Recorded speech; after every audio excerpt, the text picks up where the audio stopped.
ಎಲ್ಲರಿಗೂ ನಮಸ್ಕಾರ ಸ್ನೇಹಿತರೆ. ಭಾರತದ ಸಂಘಟಿತ ಬೌಲಿಂಗ್ ದಾಳಿಗೆ ಧೂಳಿಪಟವಾದ ಅಮೆರಿಕ. ಇನ್ನು ವಿಶ್ವಕಪ್ನಲ್ಲಿ ಟೀಂ ಇಂಡಿಯಾಗೆ ಶುಭಾರಂಭ. ಸೂರ್ಯಕುಮಾರ್ ಯಾದವ್ ಬೆಂಕಿ ಬ್ಯಾಟಿಂಗ್ ಮತ್ತು ಮೊದಲನೇ ವಿಶ್ವಕಪ್ ಪಂದ್ಯದಲ್ಲಿ ಗೆದ್ದು ಬೀಗಿದ ಭಾರತ ತಂಡ. ಹೌದು ಸ್ನೇಹಿತರೆ, ಭಾರತ ಮತ್ತು USA ನಡುವಿನ 2026ರ ವಿಶ್ವಕಪ್ನ ಮೊದಲನೇ ಪಂದ್ಯದ ಹೈಲೈಟ್ಸ್ ಬಗ್ಗೆ ಆದರೆ ತಿಳ್ಕೊಂಬರೋಣ ಬನ್ನಿ.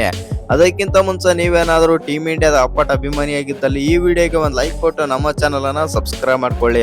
ಹಾಗೆ ಈ ಪಂದ್ಯದಲ್ಲಿ ಮಿಯಾ ಮ್ಯಾಜಿಕ್ ಮತ್ತು ಸೂರ್ಯಕುಮಾರ್ ಯಾದವ್ ಬೆಂಕಿ ಬ್ಯಾಟಿಂಗ್ ಹೇಗಿತ್ತಂತ ಕಾಮೆಂಟ್ ಮಾಡೋದನ್ನ ಮರಿಬೇಡಿ. ಇನ್ನು ಮುಂಬೈನ ವಾಂಖೇಡೆ ಕ್ರೀಡಾಂಗಣದಲ್ಲಿ ಶನಿವಾರ ನಡೆದ T20 ವಿಶ್ವಕಪ್ನ ತನ್ನ ಮೊದಲನೇ ಪಂದ್ಯದಲ್ಲಿ ಭಾರತ ತಂಡ 29 ರನ್ಗಳ ಸುಲಭ ಜಯ ಆದ್ರೆ ಸಾಧಿಸಿದೆ. ಇನ್ನು ಈ ಗೆಲುವಿನ ಮೂಲಕ ಅಂಕಪಟ್ಟಿಯಲ್ಲಿ ಖಾತೆ ತೆರೆದಿದೆ ಅಂತಾನೆ ಹೇಳ್ಬೋದು. ಇನ್ನು ಕ್ರಿಕೆಟ್ ಶಿಶು ಅಮೆರಿಕ ವಿರುದ್ಧ ಟಾಸ್ ಸೋತು ಮೊದಲು ಬ್ಯಾಟಿಂಗ್ ಮಾಡಿದ ಟೀಂ ಇಂಡಿಯಾ ನಿರೀಕ್ಷಿತ ಬ್ಯಾಟಿಂಗ್ ಪ್ರದರ್ಶನ ತೋರುವಲ್ಲಿ ಎಡವಿತ್ತು. ಆದರೆ ನಾಯಕ ಸೂರ್ಯಕುಮಾರ್ ಯಾದವ್ ಅಜೇಯ 84 ರನ್ ಆಡಿ ಏಕಾಂಗಿ ಹೋರಾಟದ ನೆರವಿನಿಂದ ಭಾರತ ತಂಡ 20 ಓವರ್ಗಳಲ್ಲಿ 9 ವಿಕೆಟ್ ಕಳೆದುಕೊಂಡು 161 ರನ್ ಆದರೆ ಗಳಿಸಿತು.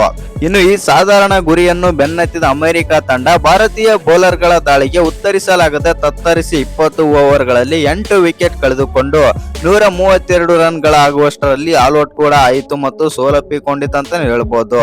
ಹೌದು ಸ್ನೇಹಿತರೆ, 162 ರನ್ಗಳ ಬೆನ್ನತ್ತಿದ USA ತಂಡ ಭಾರತದಂತೆಯೇ ಪವರ್ ಪ್ಲೇ ನಲ್ಲೇ ಕುಸಿತ ಕಂಡಿತು. ಎರಡನೇ ಓವರ್ ನಲ್ಲಿ 8 ರನ್ಗಳ ಆಗುವಷ್ಟರಲ್ಲಿ ಸ್ಫೋಟಕ ಬ್ಯಾಟರ್ ಆಂಡ್ರಿಸ್ ಗೋಸ್ ಅವರು ಮೊಹಮ್ಮದ್ ಸಿರಾಜ್ ಬೌಲಿಂಗ್ ನಲ್ಲಿ ತಿಲಕ್ ವರ್ಮಗೆ ಕ್ಯಾಚ್ ನೀಡಿ ಔಟ್ ಆದರು. ಮತ್ತೆ ಮೂರನೇ ಓವರ್ ನಲ್ಲಿ ಖಾತೆ ತೆರೆಯದೆ ಹರ್ಷದೀಪ್ ಬೌಲಿಂಗ್ ನಲ್ಲಿ ದುಬೈಗೆ ಕ್ಯಾಚ್ ನೀಡಿದ್ದಾರೆ ಅಂತಾನೆ ಹೇಳ್ಬೋದು. ಹೌದು ಸ್ನೇಹಿತರೆ, ನಾಲ್ಕನೇ ಓವರ್ ನಲ್ಲಿ ಸಾಯಿ ತೇಜ ರೆಡ್ಡಿ ಮುಕ್ಕಮಲ್ಲ 7 ಎಸೆತಗಳಲ್ಲಿ ಕೇವಲ 2 ರನ್ ಗಳಿಸಿ ಸಿರಾಜ್ಗೆ ಎರಡನೇ ಬಲಿಯಾದರು. ಇನ್ನು ಪವರ್ ಪ್ಲೇ ನಲ್ಲಿ ಅಮೆರಿಕ ತಂಡ 3 ವಿಕೆಟ್ ಕಳೆದುಕೊಂಡು 31 ರನ್ ಗಳಿಸಿತ್ತು. ಅನಂತರ ಒಂದಾದ ಮಿಲಂದ್ ಕುಮಾರ್ ಹಾಗೂ ಸಂಜಯ್ ಕೃಷ್ಣಮೂರ್ತಿ 58 ರನ್ಗಳ ಜೊತೆ ಆಟ ನಡೆಸಿದರು. ಇನ್ನು ಈ ಅಪಾಯಕಾರಿ ಜೋಡಿಯನ್ನ ವರುಣ್ ಚಕ್ರವರ್ತಿ ಬ್ರೇಕ್ ಮಾಡಿದರು. 34 ಬಾಲ್ಗಳಲ್ಲಿ 34 ರನ್ ಗಳಿಸಿದ್ದ ಮಿಲಂದ್ ಕುಮಾರ್ ನನ್ನ ಸ್ಟಂಪ್ ಬಲೆಗೆ ಬೀಳಿಸಿದ್ರಂತ ಹೇಳ್ಬೋದು ವರುಣ್ ಚಕ್ರವರ್ತಿ. ಇನ್ನು ಮಿಂಚಿದ ಭಾರತೀಯ ಬೌಲರ್ಸ್. ಹೌದು ಸ್ನೇಹಿತರೆ, ಆನಂತರ USA ತಂಡಕ್ಕೆ ಚೇತರಿಕೆ ಕಾಣಲು ಸಾಧ್ಯವೇ ಆಗಲಿಲ್ಲ. ಅಕ್ಷರ್ ಪಟೇಲ್ ತಮ್ಮ ಇನ್ನಿಂಗ್ಸ್ ನ ಕೊನೆಯ ಓವರ್ ನಲ್ಲಿ 31 ಬಾಲ್ಗಳಲ್ಲಿ 1 4 ಮತ್ತು 2 ಸಿಕ್ಸರ್ ಗಳ ಸಹಿತ 37 ರನ್ ಗಳಿಸಿದ್ದ ಸಂಜಯ್ ಕೃಷ್ಣಮೂರ್ತಿ ವಿಕೆಟ್ ಪಡೆದರು. ಆನಂತರ ಎಸೆತದಲ್ಲಿ ಹರ್ಮಿತ್ ಸಿಂಗ್ ರನ್ನು ಪೆವಿಲಿಯನ್ ಗಟ್ಟುವ ಮೂಲಕ ಭಾರತಕ್ಕೆ ಗೆಲುವು ಖಚಿತ ಮಾಡಿಕೊಂಡರಂತಾನೆ ಹೇಳ್ಬೋದು. ಇನ್ನು ಶುಭಂ ರಂಜನ್ ಕೊನೆಯಲ್ಲಿ ಅಬ್ಬರಿಸಿ ಸೋಲಿನ ಅಂತರವನ್ನು ತಗ್ಗಿಸಿದರು. ಶುಭಂ ಅವರು 22 ಬಾಲ್ಗಳಲ್ಲಿ 2 4 3 ಸಿಕ್ಸರ್ ಗಳ ಸಹಿತ 37 ರನ್ಗಳ ಇನ್ನಿಂಗ್ಸ್ ಆಡಿದರು. ಇನ್ನು ಮೊಹಮ್ಮದ್ ಮೊಯಿನ್ 8 ರನ್ ಗಳಿಸಿದರೆ ಶಾಲ್ವೈಕ್ ಅಜಯ್ 2 ರನ್ ಗಳಿಸಿದ್ದರು. ಭಾರತದ ಪರ ಮೊಹಮ್ಮದ್ ಸಿರಾಜ್ 29 ರನ್ ಗಳಿಗೆ 3 ವಿಕೆಟ್ ತೆಗೆದರೆ ಅಕ್ಷರ್ ಪಟೇಲ್ 24 ರನ್ ಕೊಟ್ಟು 2 ವಿಕೆಟ್ ಆದ್ರೆ ತೆಗೆದ್ರು. ಇನ್ನು ಹರ್ಷದೀಪ್ ಸಿಂಗ್ 18 ರನ್ ಕೊಟ್ಟು 2 ವಿಕೆಟ್ ತೆಗೆದ್ರೆ ವರುಣ್ ಚಕ್ರವರ್ತಿ 24 ರನ್ ಕೊಟ್ಟು 1 ವಿಕೆಟ್ ಪಡೆದು ಮಿಂಚಿದರು. ಇನ್ನು ಕೈಕೊಟ್ಟ ಭಾರತದ ಬ್ಯಾಟರ್ಸ್. ಹೌದು ಸ್ನೇಹಿತರೆ, ಇದಕ್ಕೂ ಮುನ್ನ ಟಾಸ್ ಸೋತು ಮೊದಲು ಬ್ಯಾಟಿಂಗ್ ಇಳಿದಿದ್ದಂತ ಭಾರತ ತಂಡ ಪವರ್ ಪ್ಲೇ ನಲ್ಲೇ 4 ವಿಕೆಟ್ ಕಳೆದುಕೊಂಡಿತ್ತು. ಎರಡನೇ ಓವರ್ ನಲ್ಲಿ ಅಭಿಷೇಕ್ ಶರ್ಮಾ 0ಗೆ ವಿಕೆಟ್ ಕಳೆದುಕೊಂಡಿದ್ದರು. ಆನಂತರ 6ನೇ ಓವರ್ ನಲ್ಲಿ ಇಶಾನ್ ಕಿಶನ್ 16 ಬಾಲ್ಗಳಲ್ಲಿ 2 4 1 ಸಿಕ್ಸರ್ ಸಹಿತ 20 ರನ್ ಆಡಿ ಔಟ್ ಆದ್ರೆ ತಿಲಕ್ ವರ್ಮಾ 16 ಬಾಲ್ಗಳಲ್ಲಿ 3 4 ಮತ್ತು 1 ಸಿಕ್ಸರ್ ಸಹಿತ 24 ರನ್ ಆಡಿ ಔಟ್ ಆದ್ರು. ಶಿವಮ್ ದುಬೆ 0ಕ್ಕೆ ಔಟ್ ಆದ್ರೆ ಮತ್ತು ಶಾಡ್ಲಿ ವ್ಯಾನ್ ಅವರು ಬೌಲಿಂಗ್ ನಲ್ಲಿ ಔಟ್ ಆದ್ರೆ ಅಂತಾನೆ ಹೇಳ್ಬೋದು. ಇಲ್ಲಿ ಒಂದೇನಪ್ಪಾ ಅಂತಂದ್ರೆ ನಾಯಕ ಸೂರ್ಯಕುಮಾರ್ ಯಾದವ್ ಬೆಂಕಿ ಬ್ಯಾಟಿಂಗ್ ಅಂತಾನೆ ಹೇಳ್ಬೋದು. ಹೌದು ಸ್ನೇಹಿತರ, ರಿಂಕು ಸಿಂಗ್ ಆನಂತರ ಬಂದ ರಿಂಕು ಕೂಡ ಹಾರ್ದಿಕ್ ಪಾಂಡ್ಯ ಕೂಡ ವಿಫಲರಾದರು. ಇನ್ನು ಒಂದು ಕಡೆ ವಿಕೆಟ್ ಬೀಳ್ತಾ ಇದ್ದರೂ ಏಕಾಂಗಿಯಾಗಿ ಹೋರಾಡಿ 161 ರನ್ಗಳ ಸವಾಲಿನ ಮೊತ್ತ ದಾಖಲಿಸಲು ನೆರವಾದರು. ಸೂರ್ಯಕುಮಾರ್ ಯಾದವ್ 49 ಬಾಲ್ಗಳಲ್ಲಿ 10 4 ಮತ್ತು 4 ಸಿಕ್ಸರ್ ಗಳ ಸಹಿತ ಅಜಯ್ 84 ರನ್ ಆದ್ರೆ ಗಳಿಸಿದರು. ಹೌದು ಸ್ನೇಹಿತರೆ, ಈ ಪಂದ್ಯದಲ್ಲಿ ಏನಾದ್ರು ಸೂರ್ಯಕುಮಾರ್ ಯಾದವ್ ಒಬ್ಬರೇ ಏನಾದ್ರು ಫೇಲ್ ಆಗಿದ್ರು ಅಂತಂದ್ರೆ ನಮ್ಮ ಭಾರತದ ಗತಿ ಅಹೋಗತಿ ಆಗಿತ್ತು ಅಂತಾನೆ ಹೇಳ್ಬೋದು. ಹೌದು ಸ್ನೇಹಿತರೆ, ಪ್ರತಿಯೊಬ್ಬ ಬ್ಯಾಟರ್ ಕೂಡ ಈ ಪಂದ್ಯದಲ್ಲಿ ಆದ್ರೆ ಕೈ ಕೊಡ್ತಾರೆ.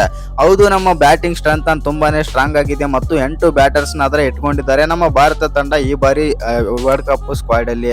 ಆ ಕಾರಣದಿಂದಾಗಿ ಈ ತರ ಉತ್ತಮ ಪ್ರದರ್ಶನ ಕೊಡಲು ಸಾಧ್ಯ.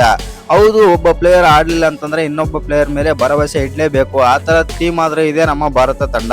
ಇವತ್ತಿನ ಪಂದ್ಯದಲ್ಲಿ ಎಲ್ಲ ಆಟಗಾರರು ಕೂಡ ಕೈ ಕೊಟ್ರು. ಆದ್ರೂ ಕೂಡ ಸೂರ್ಯಕುಮಾರ್ ಯಾದವ್ ನಮ್ಮ ಭಾರತದ ಕೈಯ ಮೇಲೆತ್ತಿ ನಾನು ಇದ್ದೀನಿ ಅಂತ ಆಡಿ ತೋರಿಸಿದಾರೆ ಅಂತಾನೆ ಹೇಳ್ಬೋದು ನಾಯಕ ಸೂರ್ಯಕುಮಾರ್ ಯಾದವ್. ಹೌದು ಸ್ನೇಹಿತರೆ, ಇಶಾನ್ ಕಿಶನ್ 20 ರನ್ಗೆ ಔಟ್ ಆದ್ರೆ ಅಭಿಷೇಕ್ ಶರ್ಮಾ 0 ರನ್ಗೆ ಔಟ್ ಆದ್ರೆ ತಿಲಕ್ ವರ್ಮಾ 25 ರನ್ ಆಡಿ ಔಟ್ ಆದ್ರು. Shivam Dube 0 run, Rinku Singh 6 run, Hardik Pandya 5 run, Axar Patel 14 run ಮತ್ತು ಹರ್ಷದೀಪ್ 4 ರನ್. ಇವರೆಲ್ಲ ಈ ತರ ಔಟ್ ಆದ್ರೂ ಕೂಡ ನಾಯಕ ಸೂರ್ಯಕುಮಾರ್ ಯಾದವ್ ಮಾತ್ರ 171ರ ಸ್ಟ್ರೈಕ್ ರೇಟ್ ನಲ್ಲಿ ಬ್ಯಾಟಿಂಗ್ ಆಡಿದರು. ಕೇವಲ 49 ಬಾಲ್ಗಳಲ್ಲಿ 10 4 4 ಸಿಕ್ಸರ್ಗಳ ಸಹಿತ 84 ರನ್ ಗಳಿಸಿ ಮಿಂಚಿದರು. ಇನ್ನು ಇವರ ಬ್ಯಾಟಿಂಗ್ ನೋಡಿ ಇಡೀ ಕ್ರಿಕೆಟ್ ಜಗತ್ತೇ ದಂಗಾಗಿತ್ತು ಮತ್ತು ಇಡೀ ಕೋಟ್ಯಾಂತರ ಜನನೇ ಸಲ್ಯೂಟ್ ಮಾಡಿದ್ರ ಅಂತ ಹೇಳ್ಬೋದು ಈ ದಿನ.